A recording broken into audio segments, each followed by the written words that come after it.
Explorando mundos, conheça The Eternal Cylinder. É um mundo desconhecido, repleto de criaturas exóticas, um cilindro gigante que esmaga tudo em seu caminho. Esse é The Eternal Cylinder, game previsto para consoles e PC, lançamento previsto para 2021. Nesse painel, o Ace Team explica as ideias por trás do game, como se tornou o mais ambicioso projeto de história do estúdio. Carlos Bordeaux, cofundador do Ace Team. Carlos, como é que você está? Tá bem? Olá, bom dia, boa tarde, dependendo de onde você está. A tela é sua, boa apresentação. Então, obrigado pela introdução. Sou Carlos Bordeaux, um dos cofundadores da equipe Ace Team. A história do estúdio é um estúdio chileno, baseado em Santiago do Chile, e somos conhecidos pelo nosso trabalho no Xenoblade e outros jogos. E essa é um pouco da história sobre como um protótipo pessoal que eu criei muitos anos atrás se tornou o maior projeto, o projeto mais ambicioso que o estúdio já encarou. Para aqueles que não conhecem o jogo em si, o jogo é esse cilindro gigante que esmaga o mundo todo ao você se movimentar por ele. Você é um alienígena pequenininho ali. É um conceito bem incomum. Uma das primeiras coisas que eu gosto de mostrar, se vocês puderem tocar o primeiro vídeo, alguns minutinhos, vai ser, então, uma demonstração de um protótipo no qual eu trabalhei como projeto pessoal. Então, se vocês quiserem soltar aí.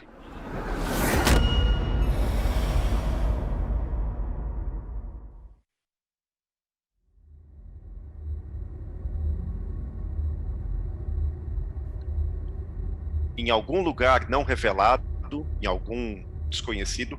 Esse protótipo já tem uns 5 anos, talvez, né? Eu comecei até antes disso. Comecei o desenvolvimento no Unreal Engine 3, antes do anúncio do Unreal 4 estar anunciado. Depois eu tive que mudar no processo, mas foi um projeto muito artístico. Era uma coisa mais de design visual que eu estava tentando atingir. Tinha essa criaturazinha, o protagonista, e ele está nesse mundo gigantesco onde você vê que os elementos estão todos ali, você tem esse cilindro gigante que está esmagando o mundo lentamente, e tem essa criaturazinha nesse local devastado alienígena. A história por trás disso, interessante, é que depois de produzir esse vídeo, a empresa estava no processo de desenvolver uma apresentação, um pitch para nós fomos para vários game shows com um protótipo para um outro jogo totalmente diferente, produzido pelo estúdio, mas tínhamos esse vídeo que vocês estão vendo como backup. Talvez tenha um projeto secundário, alguém se interessasse, e para nossa surpresa, quando a gente começou a fazer o pitch do primeiro projeto, a gente falou, a gente tem meio isso aqui, se tiver interesse. Todo mundo ficava super impressionado e tinha muito mais interesse nesse projeto, algo que a gente não esperava, na verdade. O outro projeto, não dá para mostrar agora, mas era produzido pelo estúdio todo, e isso aqui era o meu lance pessoal, né? Uma coisa mais particular. Então, foi assim que começou. Assim que a gente se deu conta de que a gente tinha algo que era maior do que a gente entendia, até achava que era, decidimos que talvez seria de interesse do estúdio, no melhor interesse, focar nisso aqui inteiramente. Se a gente puder dar uma pausa no vídeo, então acho que agora já ficou mais claro já do conceito. Então,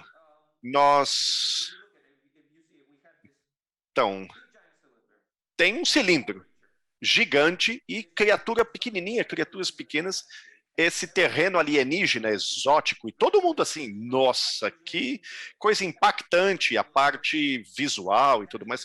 Mas se você notar, a parte de mecânica não tem gameplay, não tem nada que te dá um vislumbre do que vai ser o jogo.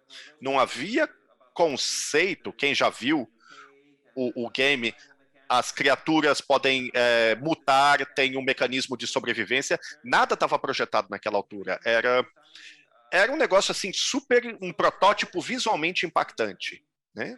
Então, a partir daí, o que a gente pensou como estúdio foi o seguinte, olha, uma das coisas que deve ser única, que está chamando a atenção das pessoas, é o aspecto do cilindro. Então, seguimos para pensar qual seria o passo seguinte para esse projeto. Sentimos, então, que a mecânica de destruição do cilindro dentro desse mundo seria algo relevante. E achávamos que prototipar, a prototipagem seria o caminho para ver esse aspecto impactante do jogo, se quiséssemos seguir adiante e ter alguma chance de ter sucesso com o projeto e publicá-lo. Nós não tínhamos uma publisher ainda, mas tinha muita gente ali já focada. Vamos tocar o segundo vídeo para a gente dar uma olhadinha no vídeo da destruição.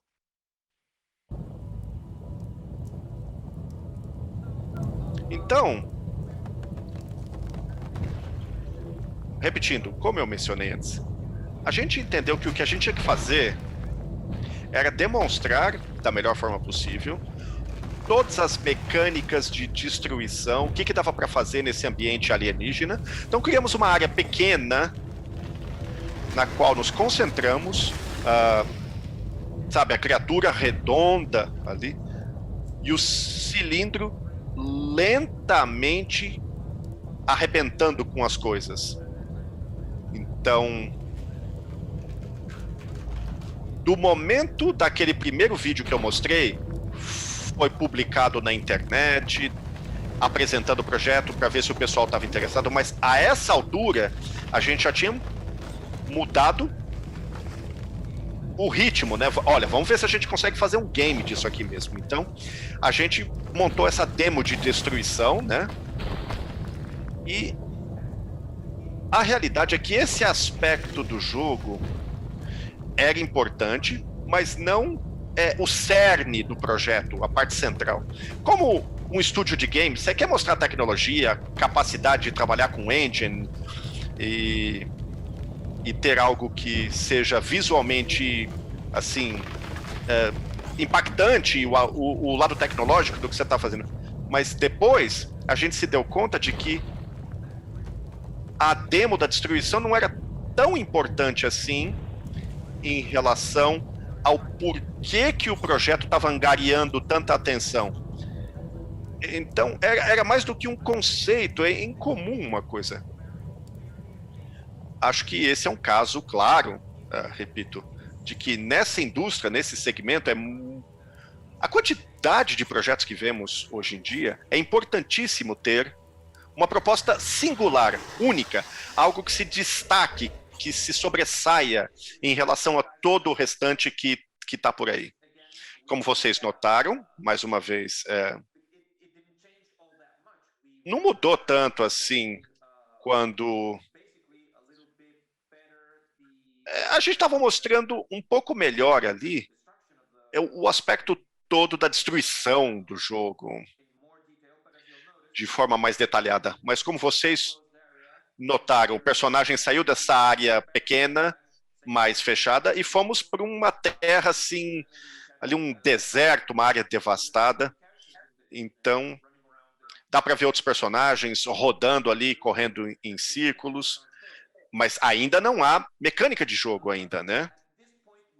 A essa altura, estávamos chegando numa situação que estava difícil de fazer o pitch do projeto, porque o aspecto visual sempre chamava muita atenção, mas a ideia do projeto ainda não existia. Então nos demos conta rapidamente de que se a gente quisesse propor um jogo que tivesse mecânica de jogo e todo um design, sabe, prototipar isso em tecnologia, Unreal Engine, ia demorar muito tempo. A gente precisava andar bem mais rápido do que isso. Então, vou seguir para o próximo slide e para o vídeo. Pra vocês verem do que eu estou falando aqui. Se pudermos tocar o próximo vídeo, então, a gente teve que elaborar o que a gente chama de protótipo de papel. Eu vou deixar o vídeo falar por si mesmo, mas o conceito que a gente precisava agora era ter clareza sobre o game design, né? Construção de mundo, a build do mundo, como que a gente estava criando o mundo. Então, isso faz parte do jogo, não é o jogo todo, mas a gente podia sair rapidamente de prototipagem para realmente seguir com o processo. Podemos tocar o vídeo, então? Adicionando missões, fizemos esse protótipo de papel para mostrar como que a mecânica funciona. Tem o cilindro, que vai esmagar o mundo. Temos o personagem do jogo. Cada um desses aqui é um terreno de procedimento que deve ser grande. Isso aqui não está em escala. À medida que o cilindro avança e esmaga o mundo, o jogador é obrigado a também seguir adiante. Aqui nós carregamos a quantidade de terreno para o jogador seguir. Nesse modelo tem dois tipos de terreno. O terreno básico e esse aqui onde a criatura não sobrevive porque é frio demais nesse terreno. Essa torre, que representa uma missão, no topo você encontra a mutação que te permite sobreviver em ambientes frios. Mas imagine, e se o jogador não for até a torre e só seguir adiante e meio que ignora a missão e o cilindro está vindo, né? Está esmagando. A torre é destruída e o jogador segue adiante. Nós sempre pensamos em recarregar coisas que o jogador não acessou.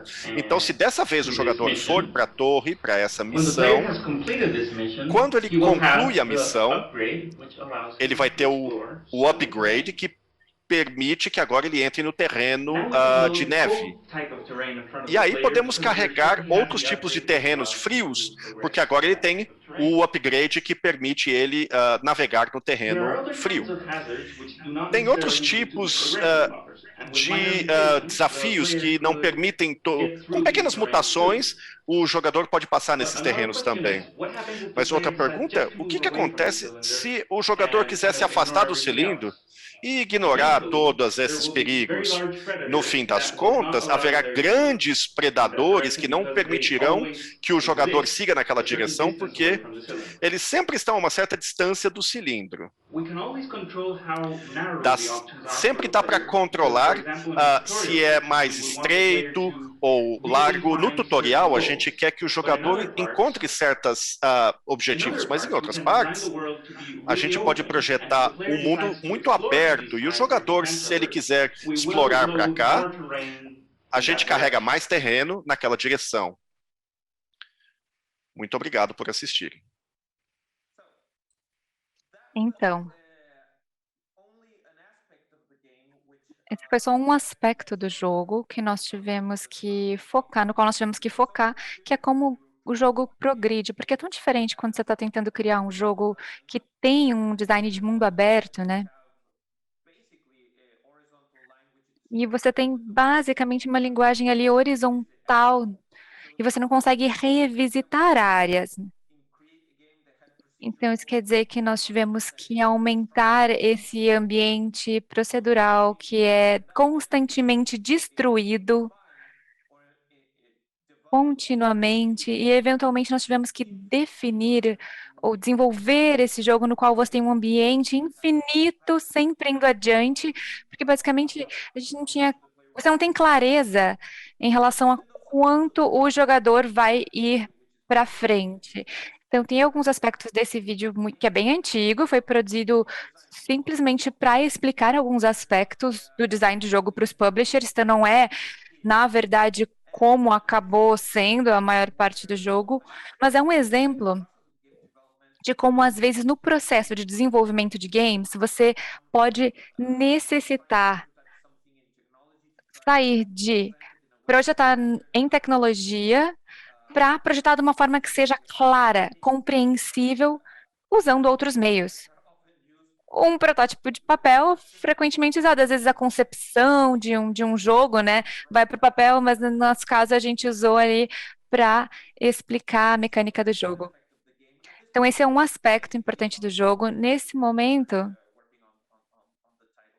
nós estamos trabalhando com o chapter no título, que é o publisher, mas nós temos basicamente um mundo, um cilindro, temos essa aventura, temos as criaturas pequenas, temos a forma que o ambiente é criado e como você progride nesse ambiente, mas também tivemos um grande desafio em popular esse mundo, e esse é um dos slides da documentação de design, e nós tivemos que criar essa teia alimentar. Então, as diferentes criaturas e as interações que elas teriam neste planeta alienígena. Então, é muito importante entender como essas criaturas que vivem nesse mundo procedural, todas as suas interações umas com as outras. E, de novo, não é algo que a gente conseguiria projetar rapidamente para fazer o pitch desse projeto. Então, nós tivemos que criar um formato no design. Queríamos um design de mundo aberto, de uma forma que pudéssemos ter espécies interconectadas, interagindo umas com as outras.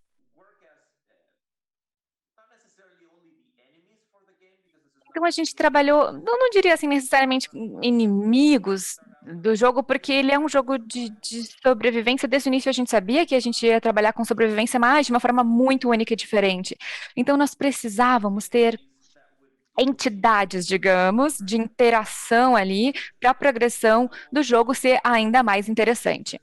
Então essa diversidade de criaturas foi algo essencial para o nosso projeto. E não apenas elas ajudam nas reações do jogador conforme ele progride, nós também criamos uma forma de elas interagirem com o cilindro, se elas são amassadas pelo cilindro conforme ele anda para frente, se elas são muito grandes, elas são amassadas, não são elas. Como que isso se dá? Essa interação foi um desafio. Então, no início, a apresentação fizemos essa apresentação e no final se tornou uma combinação de muitos elementos. Esse também é um slide do nosso documento de design, tá? E nem tudo que está aqui já está no jogo, acabou no jogo. Tem um evento de eclipse, por exemplo, que ativa algumas regras no jogo. E aí, no final, isso acabou não acontecendo. Mas o fato é, temos esse cilindro, temos esses pontos âncora nos quais conseguimos interromper a progressão do cilindro. Então, o jogador anda de âncora para âncora, de ponto âncora para ponto âncora. Temos a missão e temos as missões, mostra, como a gente fala aqui, samples.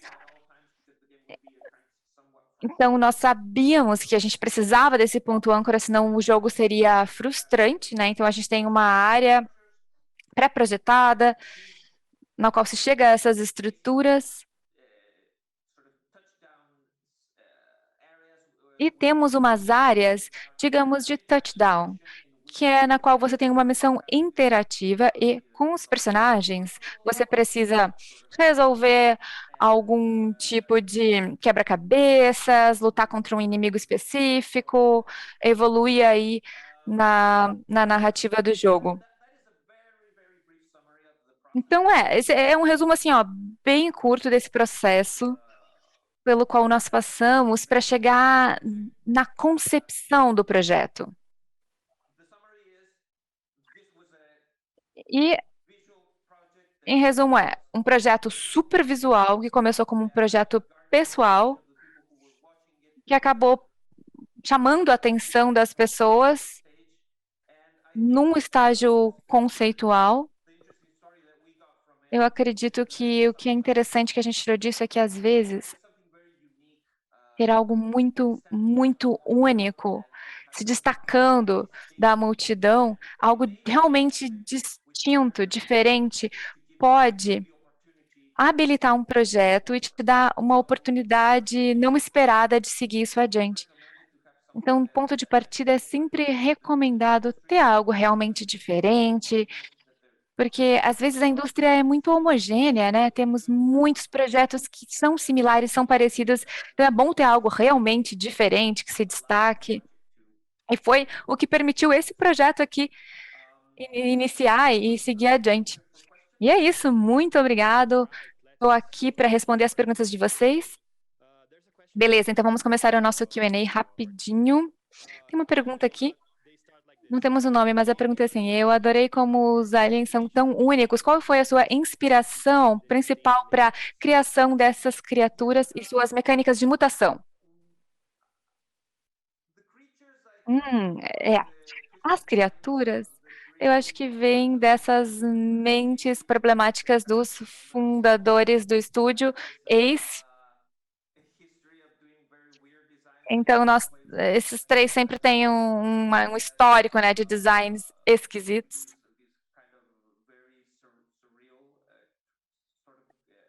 Sempre trabalhamos com esses conceitos de criatura surrealista.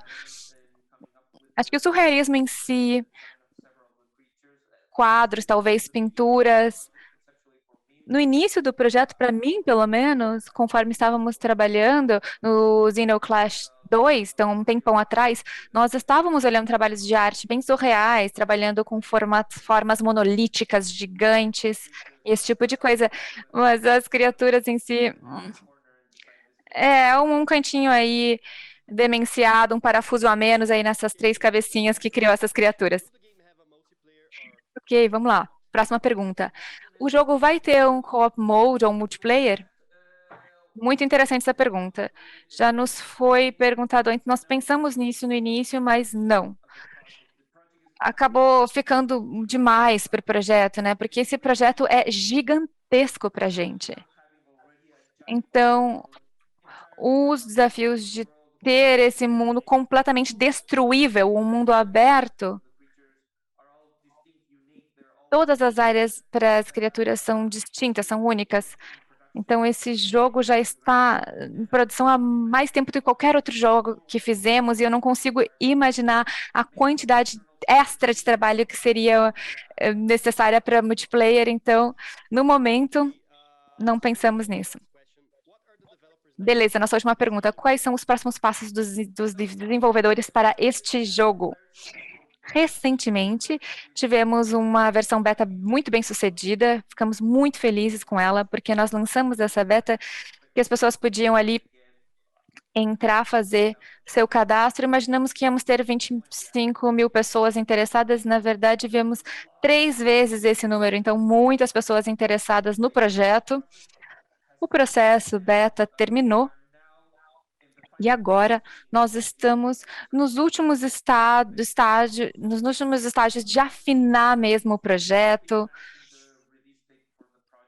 A gente deve estar aí anunciando o lançamento num futuro próximo, eu não posso dizer exatamente quando, assim, com precisão, mas o lançamento vai acontecer, vai ser esse ano. Estamos muito, muito animados, muito empolgados de finalmente mostrar isso para o mundo todo. E muito obrigada, Carlos, por esse painel. Foi excelente. Nosso tempo, infelizmente, acabou. Queria falar para todo mundo que está assistindo, não esqueçam de compartilhar o link, né? De dar um like nesse vídeo e de contar para os seus amigos sobre o Big Festival 2021, para que eles possam vir e conferir esse evento também, que está incrível. Big Festival 2021, o maior festival de games e criação da América Latina.